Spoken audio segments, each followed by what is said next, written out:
Good morning, I'm Gretchen Ho. It is a Thursday, the 22nd day of May, bringing you Morning Matters because your mornings matter. Let's get to the stories that matter today.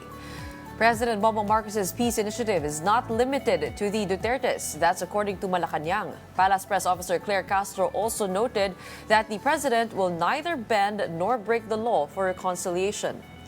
The 2025 midterm elections saw 17 million senatorial votes nullified due to overvoting by 1.3 million voters who selected more than the allowed 12 candidates. COMELEC states that overvoting is common in automated polls but can be grounds for complaints at the Senate Electoral Tribunal. A single-entry visa covering all ASEAN member states is being pushed by the Tourism Department to boost tourism flow. The DOT says this move would strengthen regional unity while keeping economic competition in check. Welcome to our program, Morning Matters, where we talk about the issues you need to know for the rest of your day. Now, first on the agenda. Malacanang clarifies that President Bongbong Marcos's peace offer was not solely for the Dutertes. Press Officer Undersecretary Claire Castro said it was intended for anyone who has differing views with the ruling administration. Recall that Marcos said he needed friends rather than enemies. Huwag po tayo mag-focus na sinasabing open for reconciliation para lamang sa mga Duterte. Maliwanag po ang sinabi ng Pangulo sa lahat ng tao na maaaring hindi kapareho ng kanyang paniniwala o ng prinsipyo o ng polisiya. Castro also noted that the chief executive will neither break nor bend the law just for reconciliation with anyone. According to the palace, Marcos cannot be manipulated. Tandaan po natin, hindi po magpapahawak sa liig at hindi po magpapadikta ang Pangulo sa mali. Hindi po tatalikuran at babaliktarin ng Pangulo ang batas para lamang pagsilibihan ang personal na interes ng iilan. So, tandaan po natin, lagi pong sa batas ang Pangulo. Kaibigan o batas? Batas pa rin po ang pipiliin ng Pangulo. The Department of Justice now considers Harry Roque a fugitive. This follows the issuance of an arrest warrant against him over human trafficking charges. The DOJ is requesting a red notice from Interpol and plans to cancel his passport. Roque, who is currently in the Netherlands, claims a red notice is meaningless without local police enforcement. But the DOJ insists Roque cannot claim refugee status or invoke non-refoulement, a principle that bars states from returning asylum seekers to countries where they face persecution or torture. For Malacanang, Roque must prove he faces such threats for non-refoulement to apply. Kung sinasabi niya po yung principle of non-refoulement, yun po ay mayroong mga kondisyon. Katulad ng ating sinabi, dapat mapatunayan niya muna na ang papahuli sa kanya ay magdudulot sa kanya ng torture na gagawin ng country kung saan siya dadalhin, cruel and degrading punishment at political persecution. The ICC extends the deadline for the disclosure of materials on the crime against humanity case against former President Rodrigo Duterte. Now, this allows more time until July 1 to protect individuals at risk due to their involvement in the proceedings.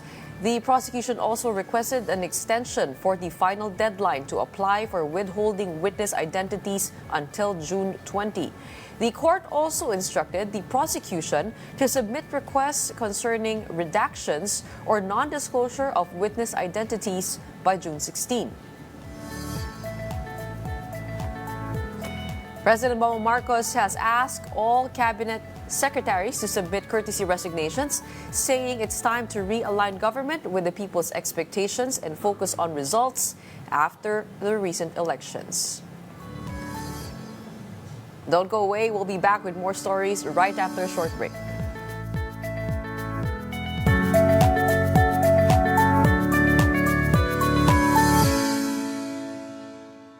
Good morning, I'm Gretchen Ho, and here on Morning Matters, we talk about the most pressing issues and give you the context behind the headlines.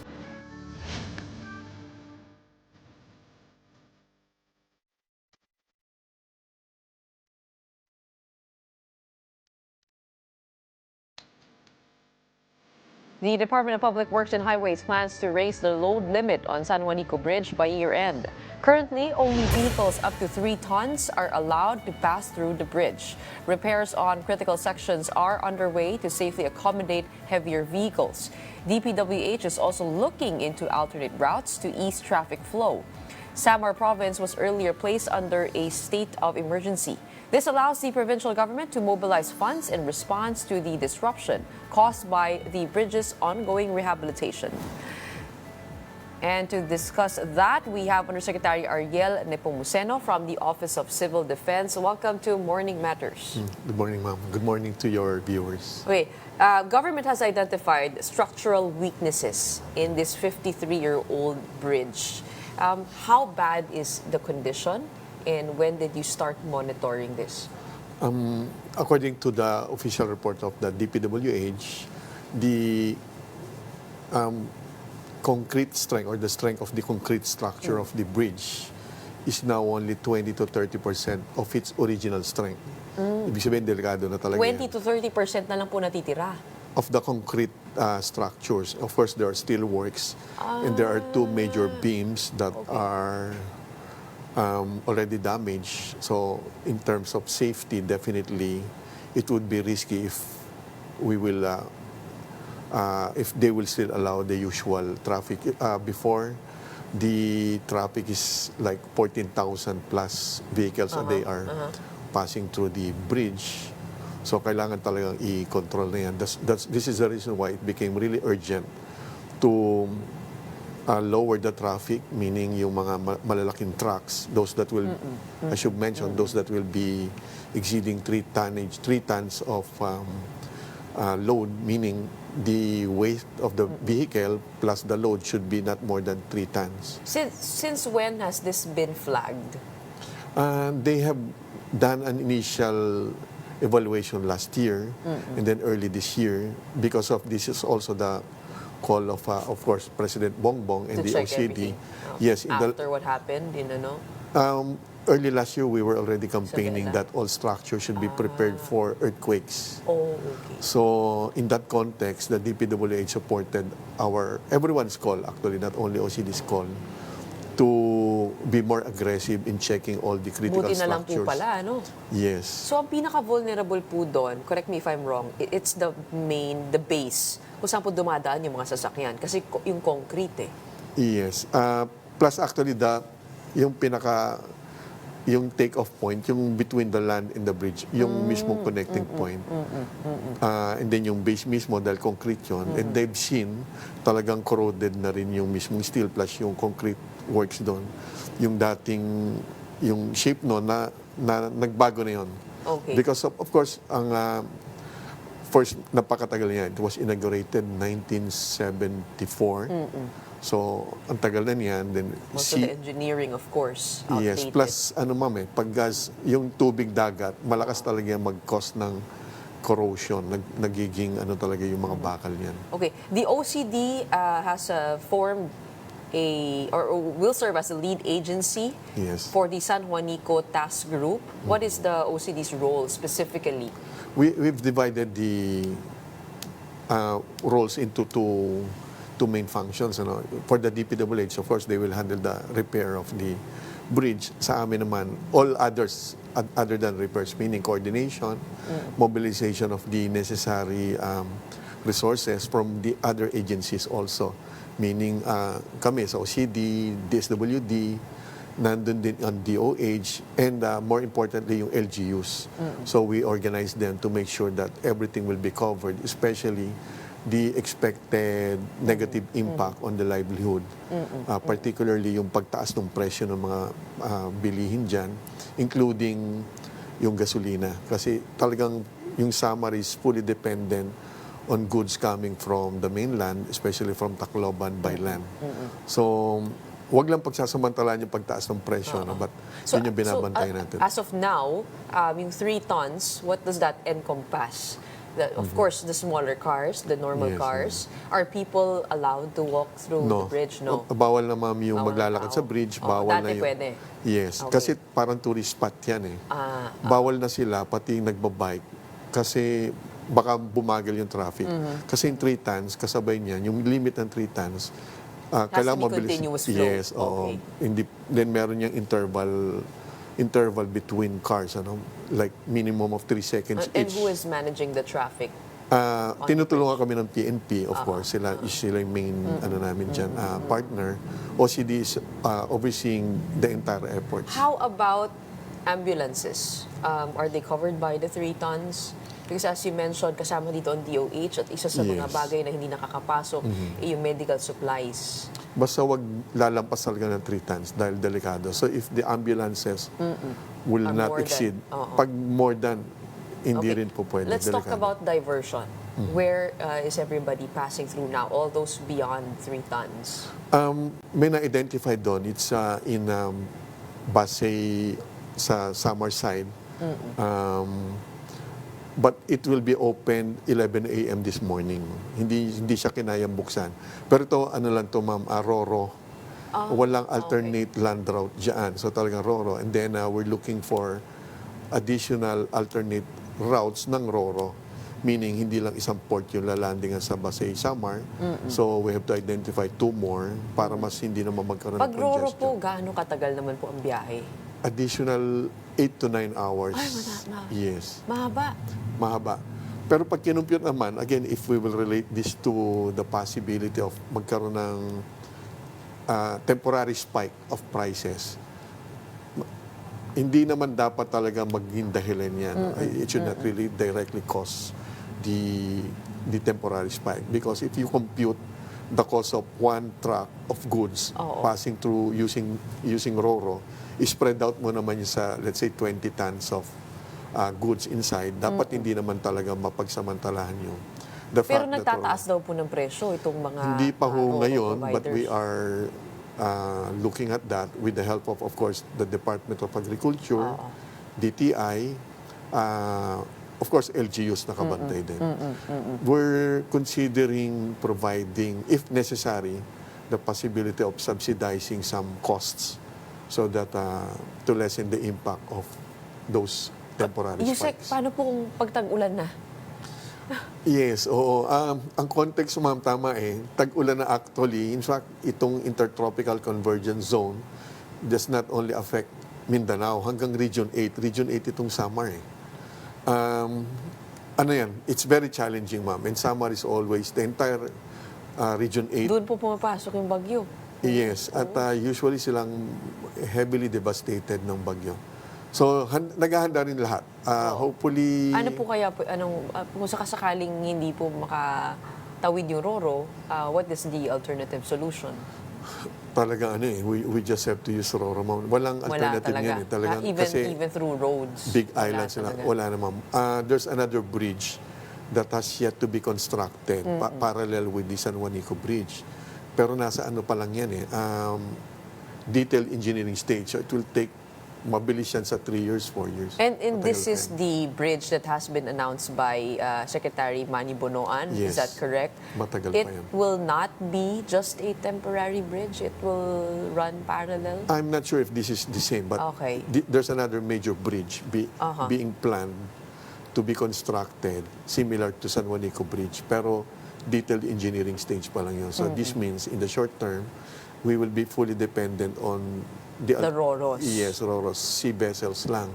Oo. Now, the challenge is it will take at least 1 year, a little more than 1 year, to fully rehabilitate or repair the Juanico Bridge.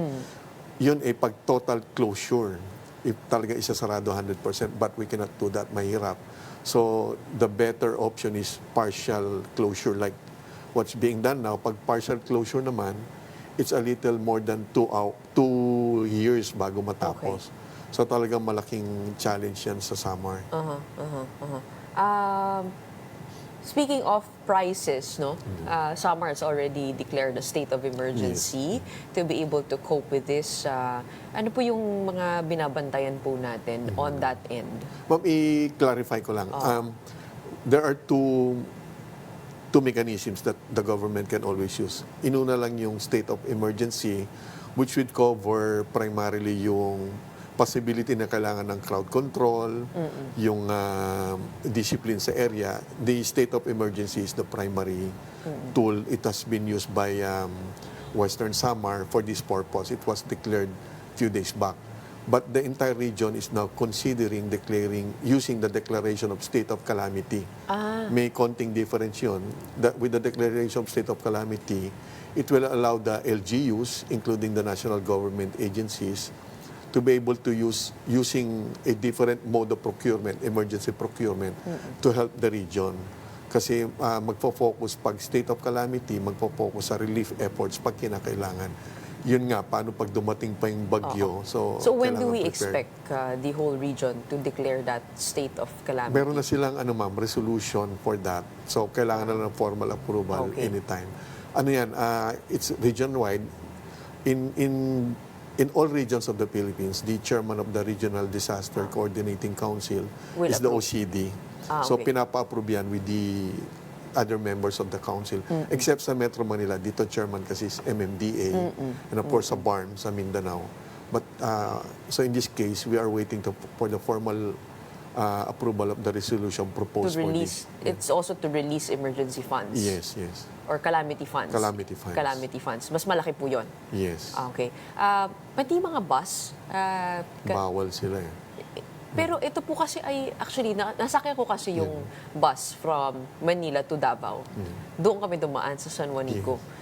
It is not just a passageway for goods, but also for people moving from one segment of the Philippines to another.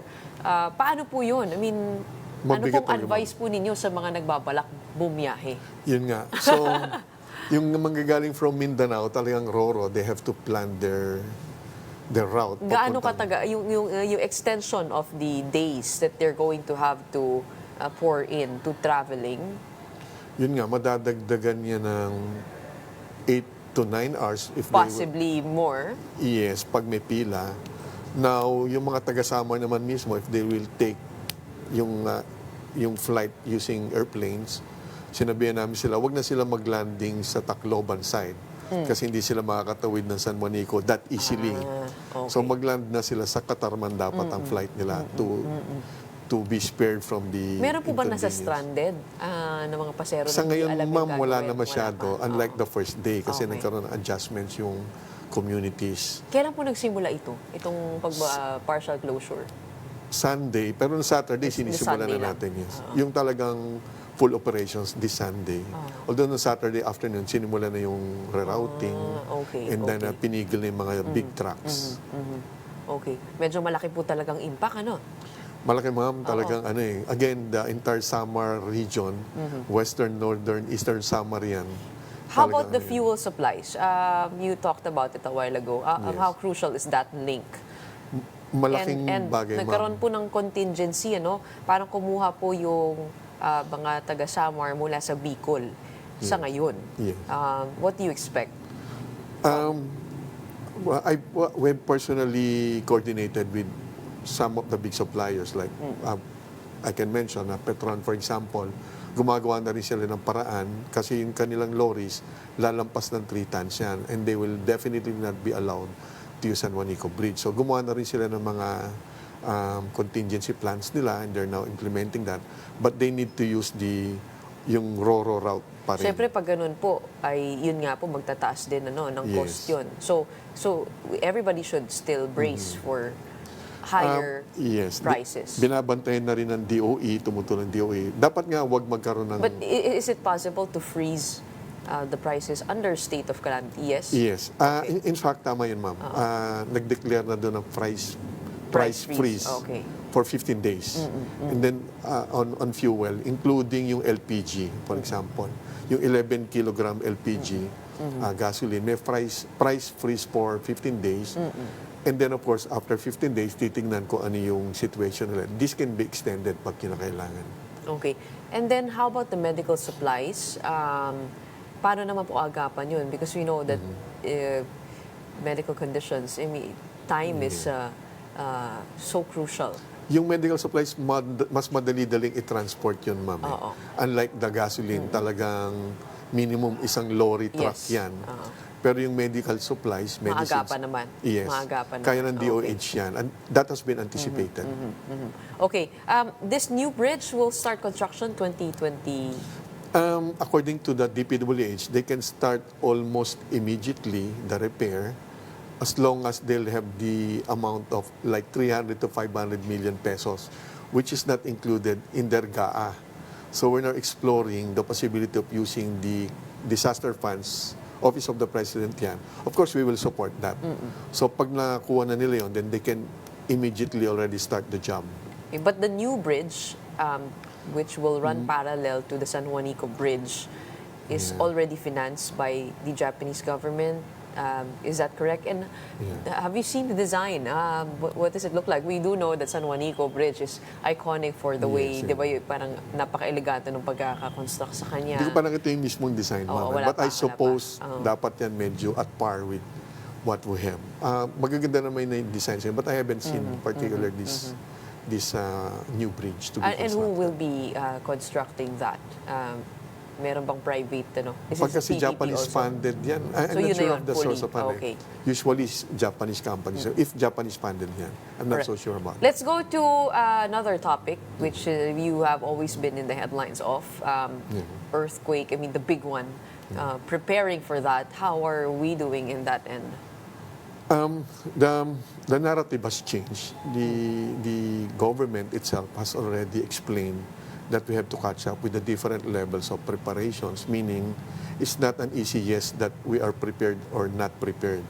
So we have already identified our first line of defense really will be the engineering solutions, meaning making sure that all our structures, the buildings, the critical infrastructures like bridges should be able to withstand a minimum of 8.5 magnitude earthquake. Yung ibang nga ginagawa 10 magnitude na. The logic is, kahit anong klaseng duck cover and hold ang gawin natin or reaction, kung yung mismong structure will collapse, delikado pa rin Totoo. tayo. No? At yun po yung mga main passageways, thoroughfares natin, Yes.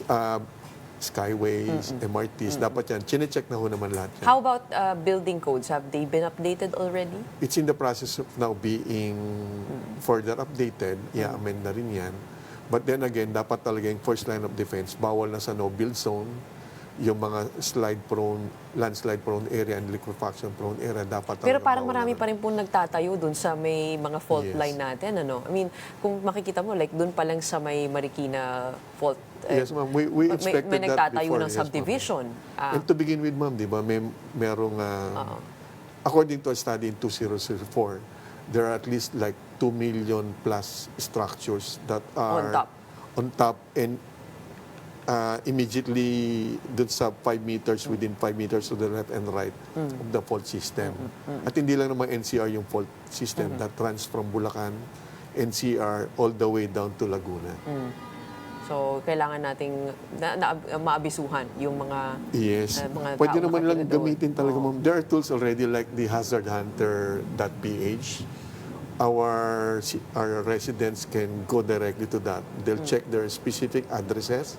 Makikita nila how far or how near they are dun sa mga fault line systems natin. natin. Yes. Oo. Of course, So they would know what to do. if you do get property there, which is significantly cheaper, is Yes. also your responsibility to know the risks and hazards. And Yes. speaking of, huling habilin po sa ating mga kababayan na dadaan po o nagbabalak ng biyahe sa Pilipinas sa pagtag-ulan, huwag na po silang magtangka. Tama Yes, po ba? planuhin na nila talaga, ma'am, yun. No? Planuhin na ng mga kababayan natin yung kanilang biyahe.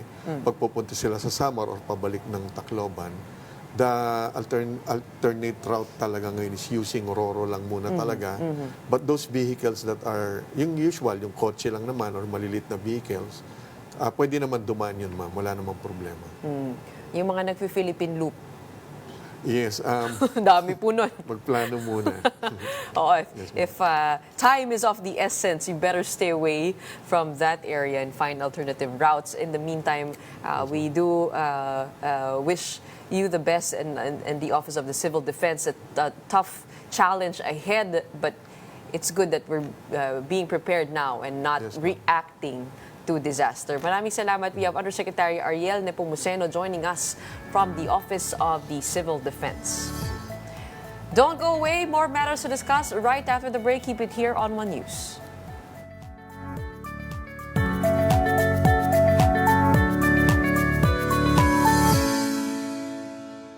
Welcome back. You're still watching Morning Matters here on One News. In Laguna, Sol Aragones won the vote-rich province in her second attempt. The governor-elect defeated three major opponents with over 500,000 votes. Aragones promises to prioritize health, education, and tourism programs. She also plans to build pharmacies and renovate hospitals throughout the province. She succeeds term-limited Governor Ramil Hernandez. Let's talk more about that with Laguna Governor-elect Sol Aragones herself now joining us live via Zoom. Magandang umaga po sa inyo, Governor. Hi, magandang umaga, Gretchen, at magandang umaga sa lahat na itanong-panood. Ay, una-una, congratulations po sa inyo.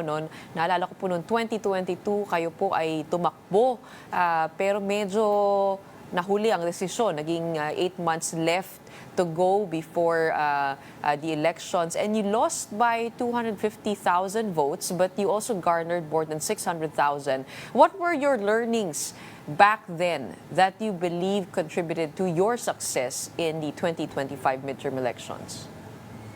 Una kasi, Gretchen, mahirap nun kasi 6 months before the election ako nagdeklara. Ang populasyon ng Laguna ay halos 3 milyon.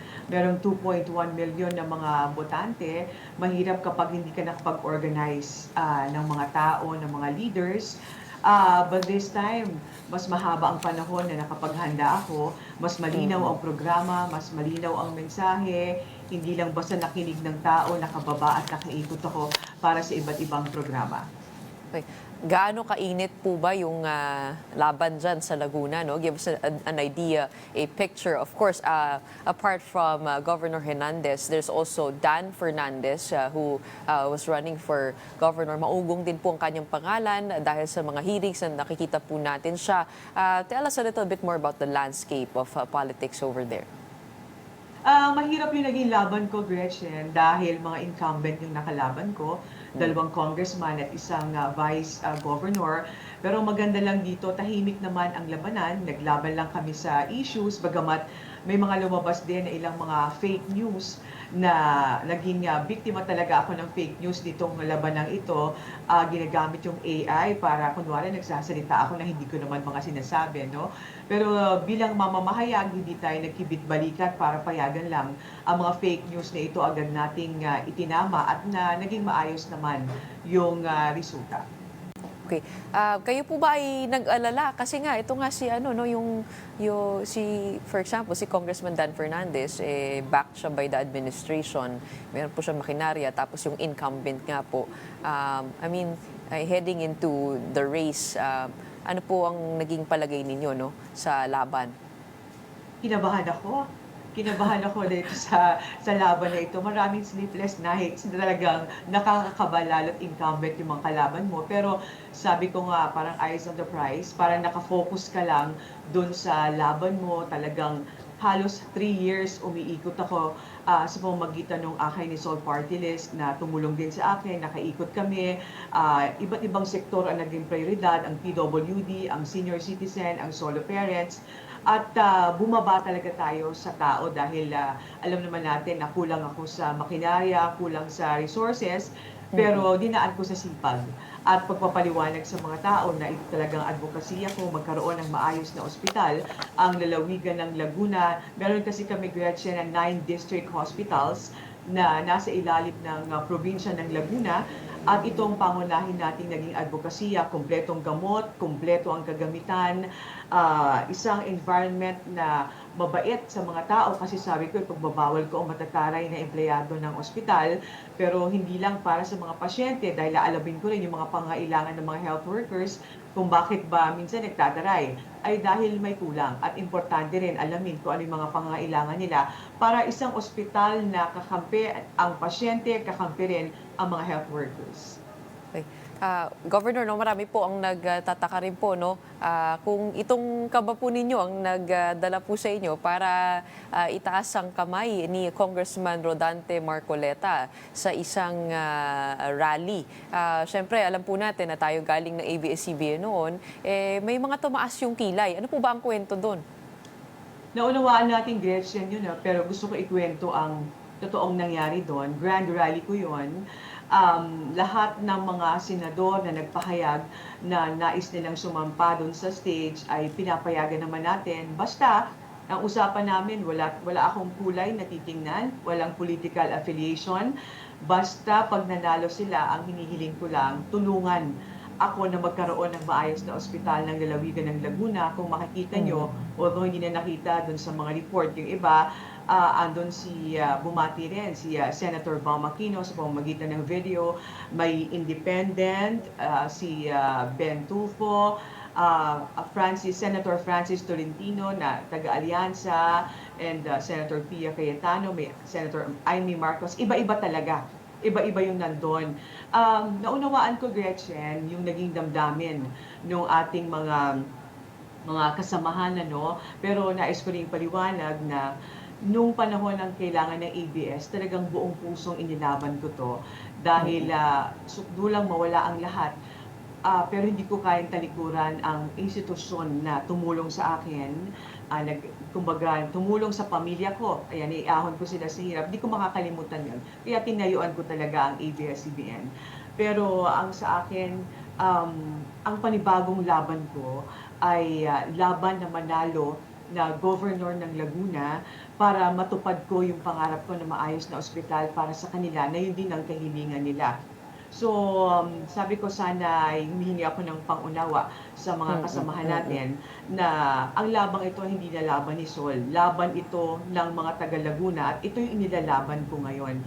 So, naintindihan ko yon, pero sabi ko nga, sana rin naunawaan din yung kinatatayuan ko para sa isang kandidatong natalo at nagbabalik. Mahalaga sa akin na maraming tutulong.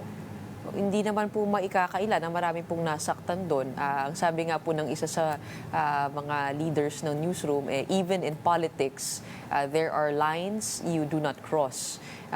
Bilang naging pangunahing figure din si Congressman Marcoleta dito nga po sa ABS-CBN shutdown. Ano pong reaksyon niyo po doon? Sabi ko nga, nirespeto ko kung ano yung nararamdaman ng mga dati nating kasamahan, pero sana maunawaan at irespeto rin nila yung kinatatayuan ko ngayon. This is not about Sol anymore, but this is about Laguna. Alam mo, Gretchen, pag nasa mundo kang ito, mas mauunawaan natin yung sitwasyon na kinatatayuan ko. Totoo, mahirap para sa iba, pero kailangan ko ilaban Kahit sinong gustong tumulong sa akin, regardless kung anong kulay nila at political affiliation, tatanggapin ko. Dahil kung ito ang makakatulong sa akin para sa isang maayos na ospital ng lalawigan ng Laguna, tatanggapin ko pa rin ang tulong nila. Yun, so naunawaan ko sila, pero sana naunawaan din nila yung pinanggalingan ko. Yun nga lang po, parang hindi po nyo nakuha ang endorsement ng INC at sa halip ay inendorso po nila ang inyong kalaban na si Ruth Hernandez. Is there any regret on your part? Alam mo, Gretchen, kung anong ginawa ko na yon, no? Kung anong naramdaman ko nung pagkakataong yon na gawa ko na yon. Kesa mag-focus ako sa mga nangyari sa mga nakaraang araw, mas pinili ko na lang na ituloy ng todo yung laban. Sabi ko nga, it's now or never. So, sinipagan ko pa lahat ng pwede kong gawin sa kampanya at importante yung ipaalam sa tao yung mensahe ng kampanya ko. Doon ako nag-focus na gawin. And salamat naman, naramdaman, nakita at naunawaan ng tao yung plataforma ko. Ay, pasensya na po at kailangan ko pong tanungin yun pero Okay. puntahan na po natin ang inyong advokasya dito nga po sa kalusugan. I mean, it proved to be enough. Even without the INC endorsement, you still were able to secure a gubernatorial seat. Tell us all about Laguna and your priorities. You've already talked about finally having a level 3 hospital in your province. Pero gaano kalawak po ba yung problema sa kalusugan at ano pa yung ibang prioridad po ninyo? Nakita kasi natin, Gretchen, para maunawaan nila kung bakit paulit-ulit ang kwento ko ng ospital. Bakit may mga bagay akong kailangan gawin at isakripisyo para lang daw sa kapakanan ng mga kababayan ko. Meron po kaming 9 district hospitals. During the campaign, may mga nagpapadala po sa akin ng picture. Merong mga ospital, hindi naman lahat, may ilan, na sa ER tambak ang mga pasyente. Merong pasyente, 3 pasyente naghahati-hati sa isang tangke ng oxygen.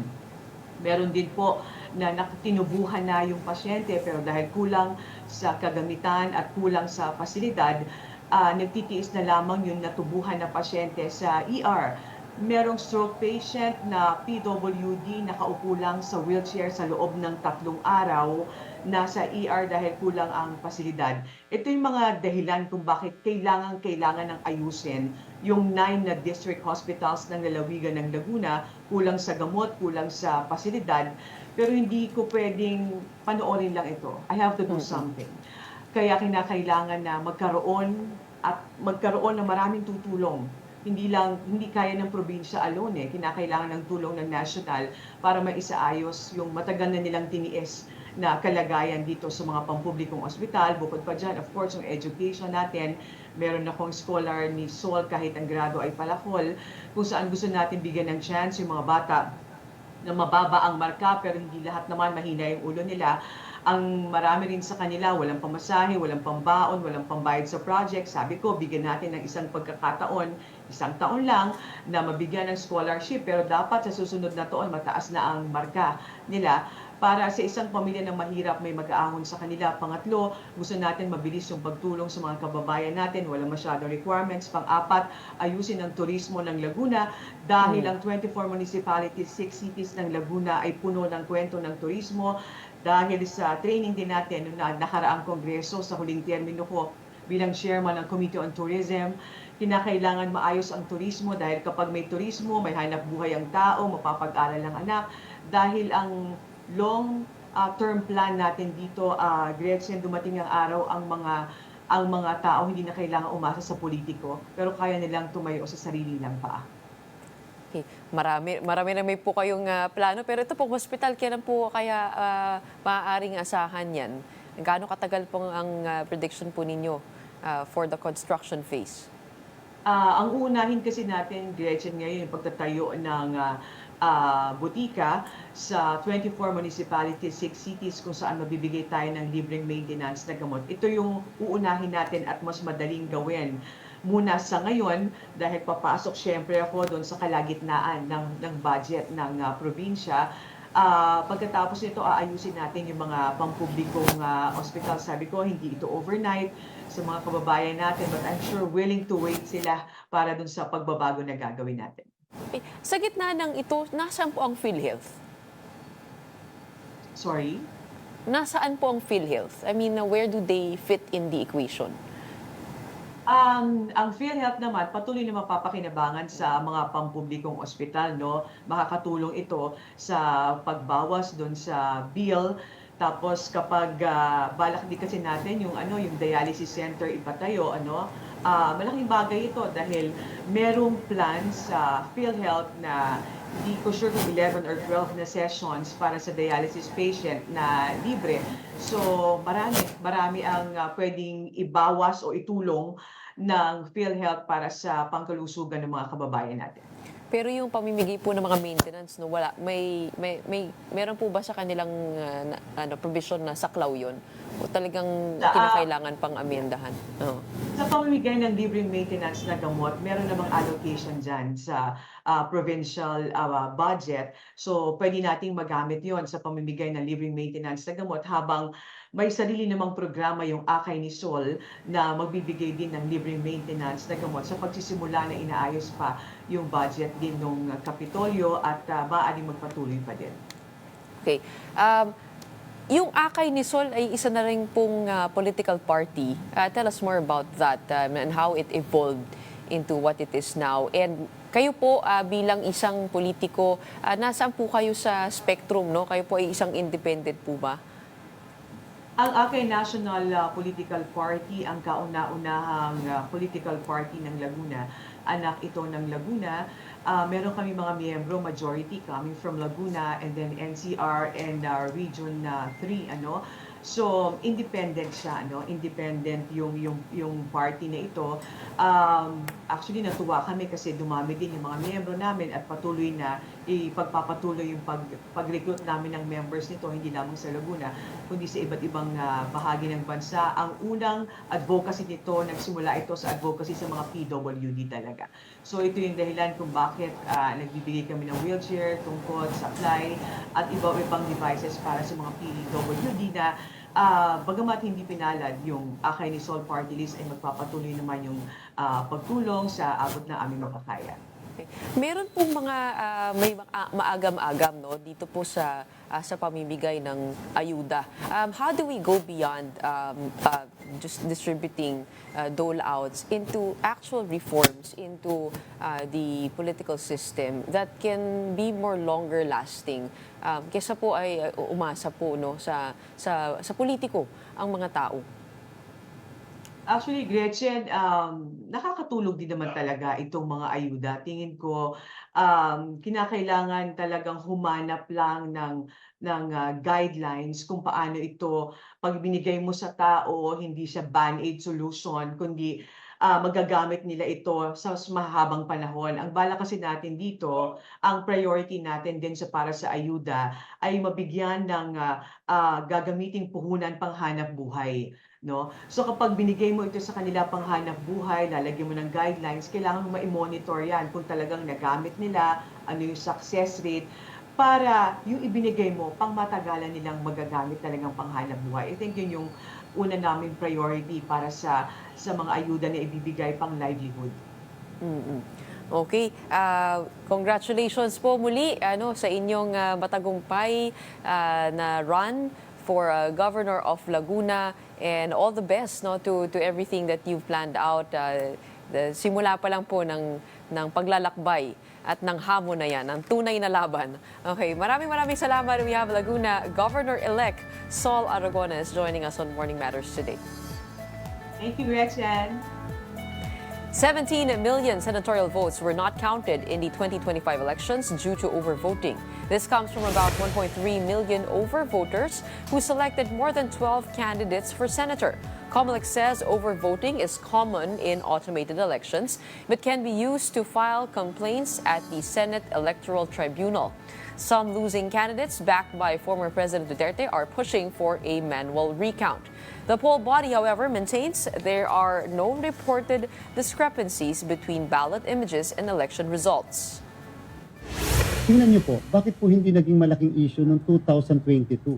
Noong 2022 po ang ating pong overvoting was almost 900,000 din. Ibig sabihin po, may overvoting sa lahat po ng eleksyon, lagi nagawa. Hindi po natin kayang pigilan. Kung ang mga kababayan natin ay minsan po kasi over-enthusiastic. Na-shade na, nagbago isip, inaglagay ng X.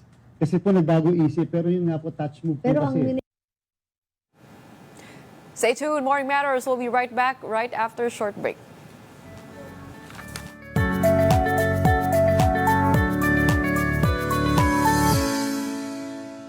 Welcome back. You're still watching Morning Matters here on One News. The Tourism Department is proposing a single entry visa covering all member states of the ASEAN. Tourism Secretary Cristina Frasco raised the proposal at the Skiff Asia Forum in Bangkok. She said this was modeled after Europe's Schengen arrangement and the Gulf Cooperation Council's unified visa. According to the DOT, an ASEAN-wide visa would not only facilitate freer movement of tourists, but also reinforce regional unity while preserving competitive dynamics among member countries.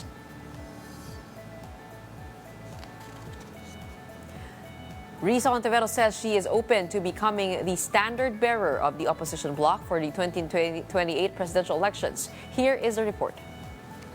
I'm open to all possibilities. I'm not saying no. This is Senator Rizzo Ontiveros' answer to being the traditional opposition standard bearer in the 2028 presidential elections. Even as the 2025 polls just wrapped up, the lawmaker admits her group is already in the process of preparing for what's next. Hontiveros hopes her allies feels the same way she does about the matter. At yun yung hinihingi ko din sa lahat na mga kasama sa opposition or independent bloc na maging bukas kami sa lahat ng possibilities at sa isa't isa, alang-alang sa oposisyon at alang-alang sa ating mga kababayan. For now, Hontiveros says the priority is to consolidate the forces of the opposition in the next 9 months. She plans to reach out not only to allies, but to supporters and others who helped them in the campaign. I do feel na mas nakapag-accumulate kami ng kahit konti pang mas maraming kapangyarihan sa ngayon, as affirmed, as validated ng ating mga botante. So yung hindi namin na-maximize na pagkakataon ng 2022 na mag-consolidate, we have that rare second chance now. Hontiveros is also ready to lead the minority in case she will be joined by returning Senators Bam Aquino and Kiko Pangilinan in the bloc. Still, there's that possibility that the minority label might go to the allies of former President Rodrigo Duterte at the upper chamber. If this comes to pass, Hontiveros would rather opt out. May option pa rin po ako or kami kung magdesisyon po kami na isang independent bloc na magpapatuloy talaga sa pag-check and balance, magpapatuloy sa pag-fiscalize, at pati sa labas ng Senado, magpapatuloy sa pagbubuo ng oposisyon. Pareho sa Duterte at kina Presidente. Joining the majority bloc is also out of the question.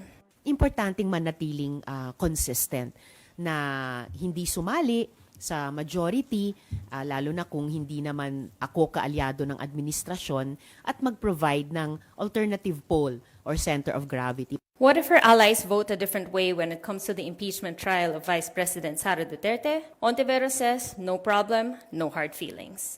Each senator judge, of course, has to cast his or her vote. Ang pine-presume ko lang ay unanimity sa disposition, sa ugali na neutral senator judges voting on the basis of the evidence presented. Mobile journalist Isa Abelio, we are One News.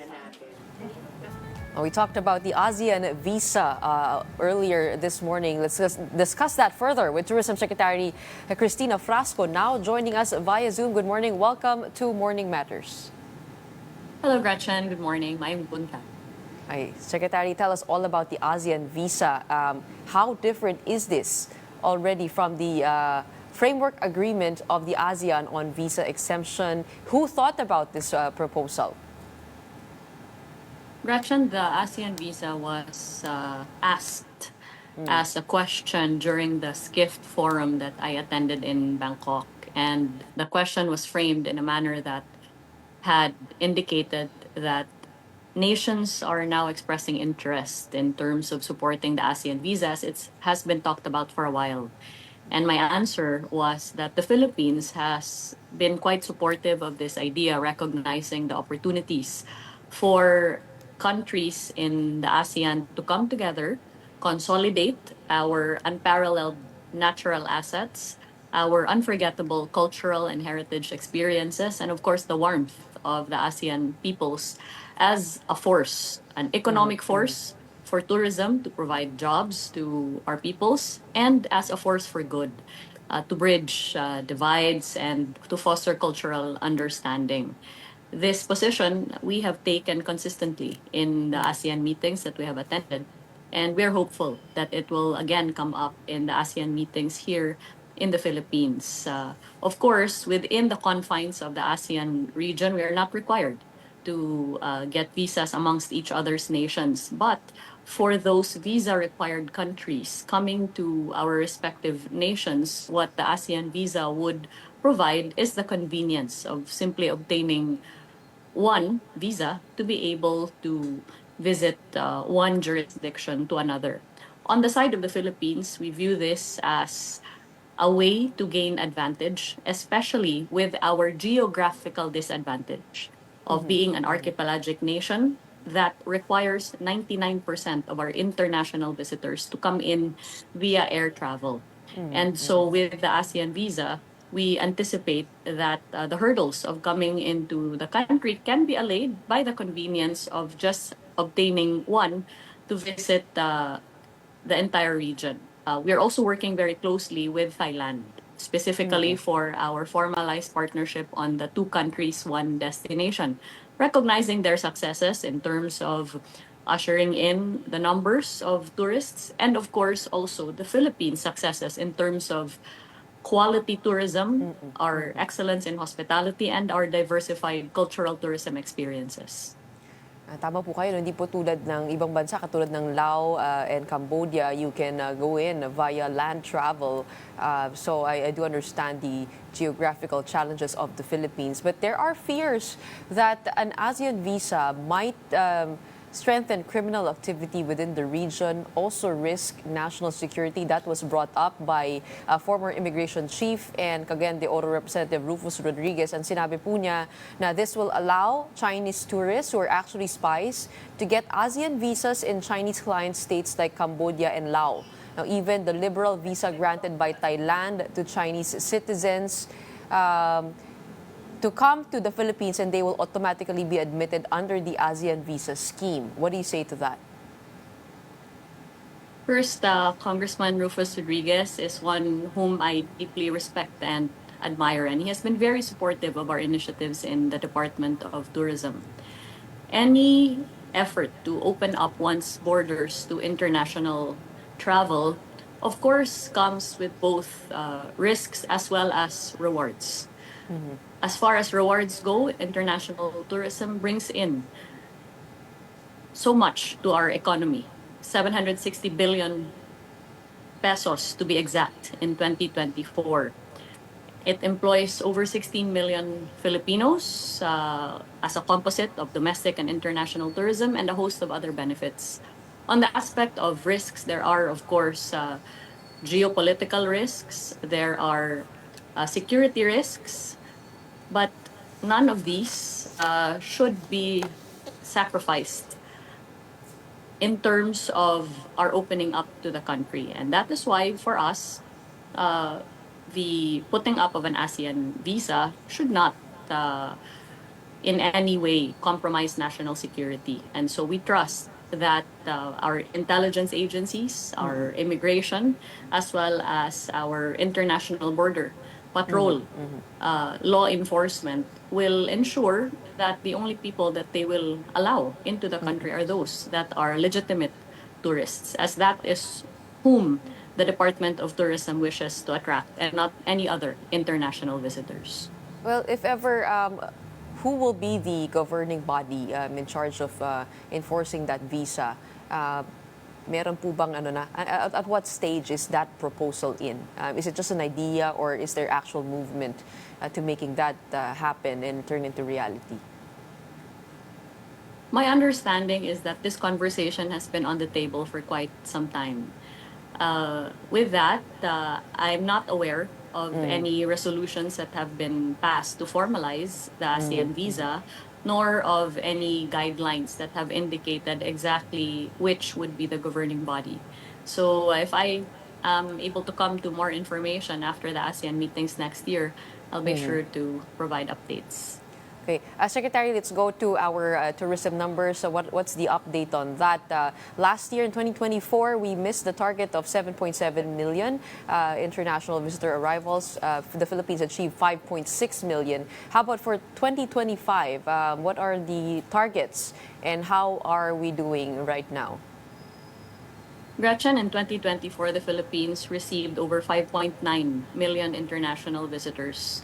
And while admittedly this fell short of the 7.7 million international visitors originally projected, we recognize that the 2 million projected numbers from China, which we had anticipated as a result of the implementation of the e-visa, really brought down these projected numbers since the e-visa was suspended by the Department of Foreign Affairs, and they have more stringent rules in terms of Chinese tourists coming into the country.